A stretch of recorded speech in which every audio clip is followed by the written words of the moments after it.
Siguiente tema, jóvenes, diarrea infecciosa crónica, un tema muy cortito. Recuérdense que solamente estamos hablando de las diarreas infecciosas. En gastro es un tema bien difícil porque tienen que hacer un montón de pruebas para descartar todas las probables etiologías que no sean infecciosas de una diarrea crónica, y realmente la frecuencia de diarrea crónica debe andar entre un 20 a un 15% del total de consultas de gastroenterología.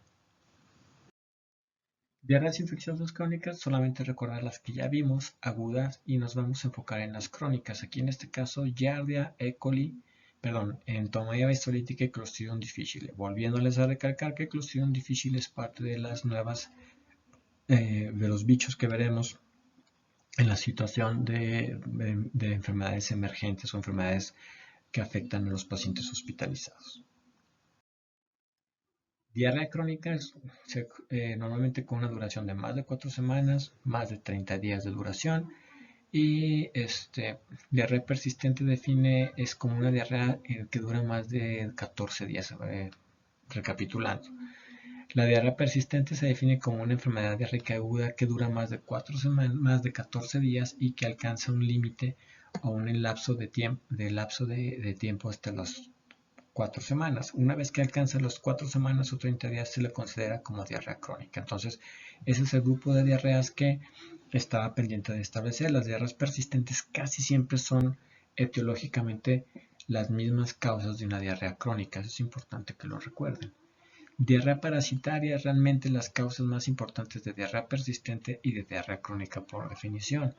La amiba puede mimetizar múltiples enterocolitis bacterianas enteroinvasivas, y otros parásitos como Giardia, Cryptosporidium, Isospora belli y Microsporidium normalmente pueden mimetizar muchas gastroenteritis virales. En estas imágenes vemos realmente los parásitos más importantes que causan o que son las causas de diarreas infecciosas crónicas y diarreas persistentes. En el caso de la mediasis hay que recordar que normalmente lo obtenemos a través de ingerir los quistes, y normalmente tienen la capacidad de unirse a través de los receptores de galactosa y generan la destrucción de los enterocitos, y causan algunas situaciones, sobre todo el tipo de lesión patológica que causan son las llamadas úlceras a nivel de los enterocitos, sobre todo localizados a nivel del colon o del intestino grueso. Tiene la capacidad de invadir el sistema porta y tiene capacidad de producir un absceso. Lo habíamos visto en abscesos intraabdominales, de característica el absceso hepático, principal etiología en nuestro medio, y la capacidad de alisar polimorfonucleares, lo que genera que no se desarrolle tanto una diarrea inflamatoria como en el caso de otros organismos enteroinvasivos bacterianos, sino con menor cantidad de polimorfonucleares dentro de las heces fecales, y la capacidad con eso de persistencia, y que alcance desde una diarrea infecciosa, o que inicie como una diarrea aguda, alcance una diarrea persistente hasta una diarrea crónica. ¿Okay? Normalmente las que permiten la protección en contra de entomoebas son la producción de anticuerpos anti-IgA, y es capaz también de producir algunas sustancias que generan o eliminan la presencia de los anticuerpos o las inmunoglobulinas de inmunidad de mucosas, que son las IgA. Otra de las situaciones, pues realmente sospechar o son una enfermedad de los países de desarrollo como el de nosotros. Después de haber visto algunas características patogénicas, nos vamos al diagnóstico. Este tiene mucha capacidad de generar desde una diarrea acuosa a una diarrea inflamatoria, acompañada de tenesmo, dolor abdominal e hipersensibilidad abdominal, que casi siempre habla de una enfermedad invasiva y realmente de la presencia de esas úlceras como fenómeno patológico. Si el paciente tiene o adquiere o está usando corticosteroides, el riesgo es de que se genere un megacolon tóxico por una infección por amediasis, que es sumamente rara, pero sí se llega a producir, sobre todo en pacientes con inmunocompromiso por el trasplante o por enfermedades autoinmunes como artritis reumatoide, lupus eritematoso sistémico. En el caso de que se complique con un absceso hepático, que realmente la complicación de una infección por diarrea crónica, o una infección por diarrea, tanto diarrea aguda, diarrea persistente o diarrea crónica por entomoebiasis, el riesgo es de complicación debe estar entre un 15 a un 20% solamente.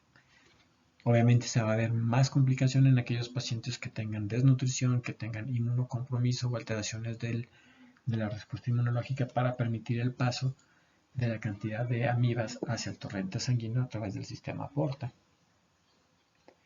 El diagnóstico lo tenemos a través de pequeñas muestras de heces, en las cuales los polimorfonucleares, como les había dicho, normalmente son muy pocos, ya que los trofosforitos destruyen polimorfonucleares, bloquean IgAs y casi siempre tenemos un grupo positivo o M positivo, presencia de sangre por la infección en este caso, de amibiasis. En caso de abscesos hepáticos, tenemos elevación de fosfatasa alcalina en caso de infecciones crónicas en forma de fosas agudas, y la aspiración de un absceso hepático normalmente muestra un líquido con un contenido de característica café, que es una característica morfológica macroscópica identificable para el paciente una vez que se realiza el drenaje por una técnica quirúrgica o el drenaje a través de una tensión percutánea.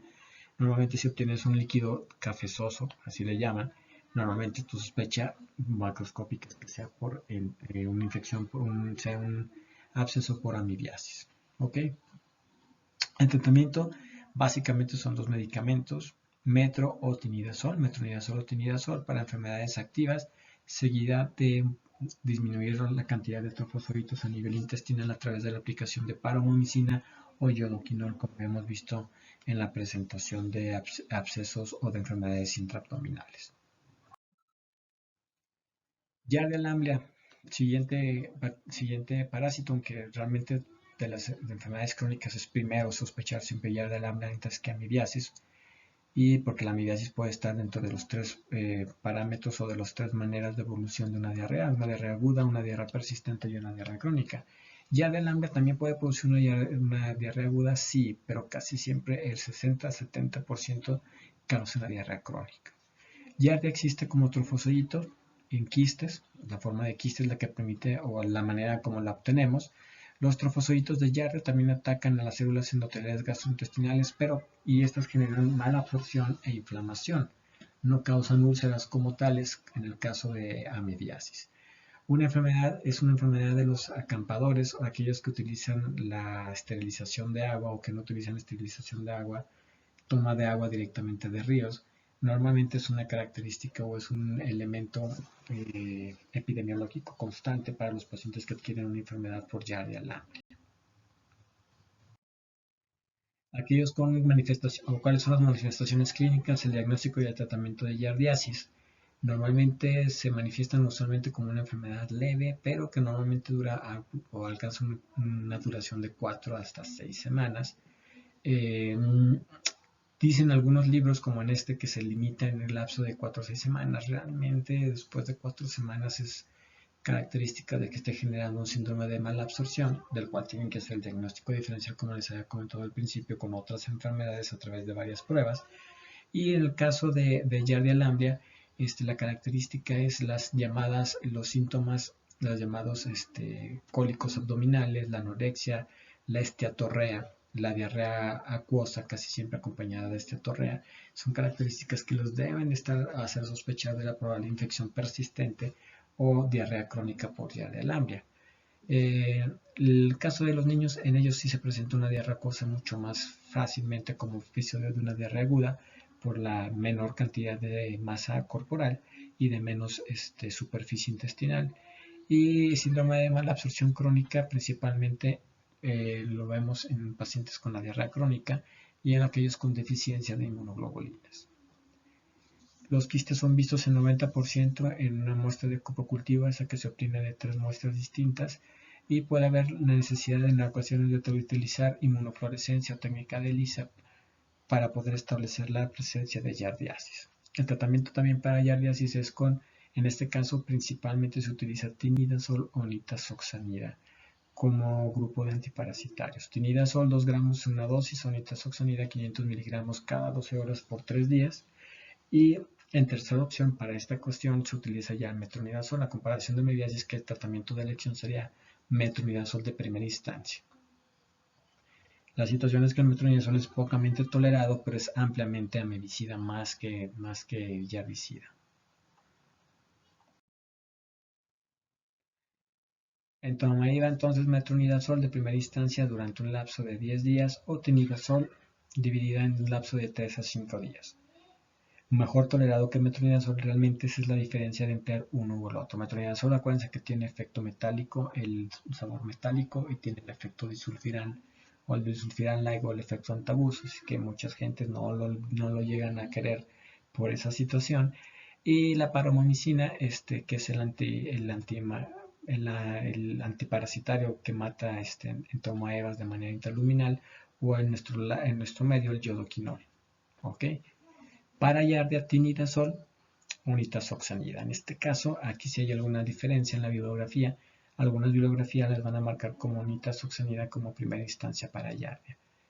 De las 4 bibliografías, realmente nitazoxanida está descrita en 3 bibliografías como principal agente seguida de tinidazol. Entonces nos vamos a quedar nosotros con los que les marqué con las flechas.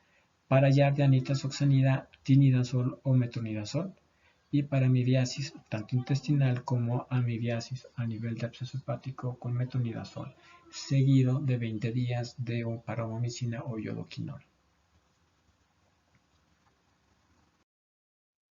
El otro grupo de diarreas crónicas por parásitos, que es las causas infecciosas más frecuentes, son aquellos asociados como enfermedad primaria en pacientes con inmunocompromiso. ¿Qué pacientes con inmunocompromiso? Aquellos que ya tienen SIDA presente o trastornos en la inmunidad celular. ¿Qué grupo de parásitos son los que obtenemos en este grupo específico de pacientes? El Cryptosporidium, el Cystospora belli, la Cyclospora y el Microsporidium. Normalmente estos bichos, estos parásitos sobreviven y se multiplican en la mucosa epitelial del intestino. Normalmente se obtienen a través de fuentes de contaminación de agua y recuerden, se tiene que haber un trastorno en la inmunidad celular bien importante o ya dependiendo de poca cantidad de linfocitos para hacerles frente. Las características es que estos 4 parásitos causan casi siempre una diarrea acuosa, siempre acompañado de dolores abdominales al momento de la defecación o mejoran los dolores abdominales o los calambres abdominales con la defecación. Se acompaña de deshidratación y malnutrición, muy parecido al cuadro lo que sería Yardia lamblia. Yardia lamblia también se consideraría un parásito a sospechar en la infección de una diarrea crónica, en la presentación de una diarrea crónica en un paciente con inmunocompromiso, pero se tiene que hacer el diagnóstico diferencial con estos 4. Estos 4 son los que tienen mayor evidencia o prevalencia de aquellos pacientes con SIDA para diarrea crónica. Sospechen siempre de estos 4 microorganismos en paciente con VIH. Diagnóstico es hecho por múltiples situaciones, Cryptosporidium y Cyclospora confirmados por medio ácido fásico de Quinjon o tinción de Quinjon de las heces fecales. Y prácticamente para los demás hay necesidad de tener que utilizar técnicas desde ELISA y sobre todo PCR para la sospecha. Obviamente la situación de la sospecha lo hacemos en pacientes con inmunocompromiso y el tratamiento también es interesante, ya que para Cryptosporidium para adultos sintomáticos se hace con nitazoxanida, trimetoprim sulfamethoxazol para Cyclospora y en el caso de Cyclospora y Cyclospora belli, y albendazol y fumagilina para Microsporidium. Entonces prácticamente tenemos 3 tipos de tratamientos. En este caso es más fácil entenderla para Cryptosporidium, que realmente es la que más predomina en pacientes con VIH, trimetoprim sulfamethoxazol para Cyclospora y Cyclospora belli y albendazol para Microsporidium. Prácticamente ese es el tratamiento que se ofrecería para este tipo. Obviamente lo más difícil es hacer el diagnóstico, ya que es mucho más caro que el tratamiento y requiere en muchas ocasiones tener que realizar una reacción de cadena de polimerasa para encontrar en ese caso la información genética de que realmente tengo la infección en ese momento. Cryptosporidium entonces, 3 días, nitazoxanida. Paciente VIH infectado, nitazoxanida, 14 días, ahí sí se aumenta la cantidad de días. Y en este caso también se considera utilizar paramomicina como agente continuador del tratamiento. Normalmente inefectivo para pacientes con un conteo de CD4 menor de 50 células. Es algo que normalmente ya con ese conteo normalmente ya tienen otro tipo de infecciones oportunistas sagradas con mayor cantidad de mortalidad. Isospora belli normalmente es trimetropin. Para pacientes para régimen de incomprometido normalmente tenemos el trimetropin y durante lapsos de 10 días, 2 veces al día con una tableta de doble dosis, 160 sobre 800 miligramos.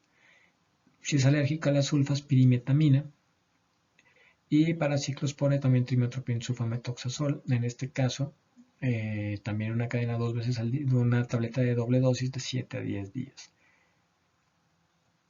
Profilaxis casi siempre lo utilizaremos para VIH durante 4 semanas, dependiendo del conteo de linfocitos. Y es alérgico, y si es alérgico a sulfa, se utiliza ciprofloxacino, con una respuesta mucho más difícil o menos efectiva que con el uso de trimetoprim sulfametoxazol. Y para microsporidiasis, prácticamente el albendazol por 21 días. Y el único problema es que el albendazol tenemos que cuidar que no cause toxicidad en médula ósea, que es uno de los efectos raros, pero se puede dar sobre todo en estos pacientes con infección por microsporidiasis por el tiempo de utilizarlo. Normalmente entonces este tema es cortito, jóvenes, es un tema rápido. Se agrega el tema de diarreas infecciosas agudas y siempre sospechar o siempre tener la idea de una diarrea infecciosa crónica parasitaria. Aquí nada más recuerden, Giardia y Entomoeba, que son las principales etiologías infecciosas, también te pueden dar una diarrea aguda. Eso es lo que más me interesa, que no se vayan a confundir. Y prácticamente las características de las demás causas de diarrea crónica, que algunas son mucho más frecuentes que las infecciosas, las terminarán de ver en gastroenterología con el protocolo de estudio de diarrea crónica y mala absorción.